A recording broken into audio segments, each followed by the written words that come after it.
guardar o meu segredo? Quem vai ouvir na intenção de me ajudar espiritualmente ou na primeira oportunidade me lança sobre o rosto? Essa é a pergunta que fica no ar, confessar para quem? Então, devemos ter líderes confiáveis em todos os segmentos da igreja, seja líder de louvor, de senhoras, de varões, enfim, em cada departamento devemos ter líderes confiáveis e que saibam guardar segredos. Dessa fala que já falei. Se o meu líder for confiável, sim. Se não for, vou falar com ele para quê? Para ele me expor? Me expor, para ele usar o púlpito para mim ficar mandando indiretas de cima do altar? Não. Eu confesso a você, pastor Gabriel, que hoje eu, nesse sentido, eu pastoreio muitas pessoas a nível de Brasil. Por que que eu pastoreio muitas pessoas a nível de Brasil? Porque quantas pessoas me ligam de outros ministérios, claro que não vou falar o nome da igreja, do ministério, e muito menos do pastor, mas eu passo por isso direto. Muitas pessoas, como eu prego no Brasil inteiro, muitas pessoas me ligam do Brasil inteiro, pastor, eu estou ligando para o senhor para confessar, porque eu não tenho coragem de confessar com o meu líder ou com a minha líder. E algumas vezes é porque não confia, outras vezes é porque diz, se eu confessar, vai jogar na minha cara, também fica constrangido, como é que eu vou olhar para...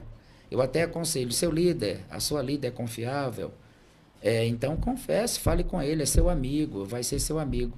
Mas a pessoa fica constrangida, né? Mas tem a questão dessa mesma, pastor, eu não vou porque eu já vi o meu líder ou a minha líder usando o púlpito para mandar em direto e a gente sabe que está falando com a pessoa que pecou e expõe a pessoa.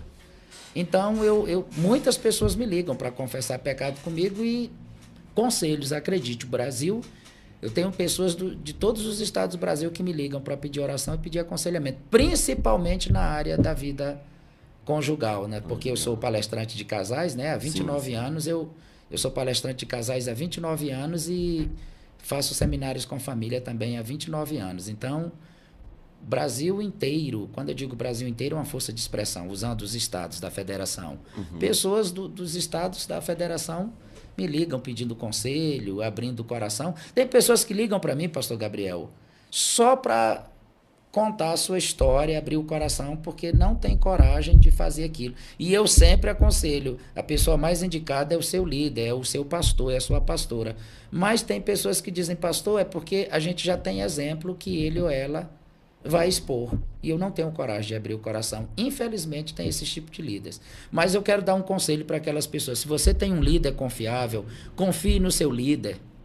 Fale com o seu pastor, fale com a sua pastora, que é o mais certo, é o mais correto. É você conversar com o seu líder, com o seu pastor. Ele está aí como homem de Deus, como mulher de Deus, para te orientar. Então, abra seu coração com ele, a não ser que não seja uma pessoa confiável. Mas o certo, respondendo à pergunta do pastor Gabriel, com quem fazer? O certo é fazer com o seu pastor, a sua pastora, o seu líder ou a sua líder. Esse é o correto. Muitas experiências pessoais com Deus. Sim, pessoal mesmo, íntima mesmo, de revelação. Eu costumo dizer que eu não tenho mais o direito de dizer que Deus não existe, porque ele se revelou para mim. Hoje eu falo igual Jó, sem nenhum medo de errar. Eu não conheço mais a Deus apenas de ouvir falar. Ele se revelou para mim. E essa primeira experiência, e a mais marcante de todas, foi em 2006. 2006 eu comecei a passar mal e fui acometido de uma enfermidade que eu fui desiludido pela medicina. Não digo desenganado, mas fui desiludido, porque depois de fazer N exames de todas as formas, ressonância magnética, enfim, tudo que você possa imaginar que havia de tecnologia naquela época, de recursos da ciência médica, eu fiz. E não foi detectado nada. Até hoje, nunca se detectou. E um dia, o doutor Macedo, com mais 4 médicos que estavam me acompanhando, me chamou numa salinha lá e simplesmente olhou para mim e disse: a gente não tem mais o que fazer por você. Ele não usou a expressão, eu estou te desenganando, você não tem jeito, nada disso. Ele não falou isso. Mas ele simplesmente me chamou, chamou a minha esposa, eu era bem jovem ainda, e a minha esposa também. E ele disse, a gente não tem mais o que fazer por você. A gente não descobre nem o que você tem. Nem o que você tem a gente descobre. E como ele sabia que eu era pastor, porque eu já tinha dito para ele que era pastor, ele disse, já que você é pastor, vá para casa buscar o seu Deus. Eu lembro que a única coisa que eu falei foi que eu olhei para ele e disse, isso era tudo que eu queria ouvir, doutor. E saí dali desiludido mesmo. Falou, não tem mais o que fazer por você. A gente não sabe nem o que você tem. E eu lembro que era domingo de carnaval daquele ano. Não sei se era mês de fevereiro, acredito que era mês de fevereiro, eu não sabia que ia acontecer, então... Eu tinha acabado de aceitar Jesus. Era domingo de carnaval daquele ano de 2006. Por volta de aproximadamente meia-noite eu comecei a morrer. Meu Deus. Foi um desespero para minha esposa, eu vi ela gritando que...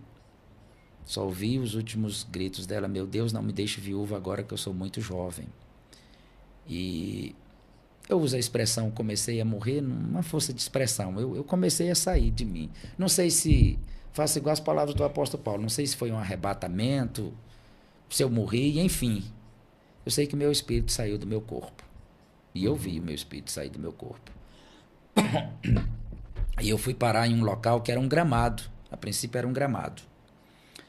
E aquele gramado, as pessoas... Era uma quadra de gramado, com 5 jogadores de um lado e 5 jogadores de outro, de um esporte que eu nunca vi na minha vida e não sei nem se vou ver até morrer. Eram 5 pessoas de cada lado com taco de golfe e a bolinha era a bolinha de golfe.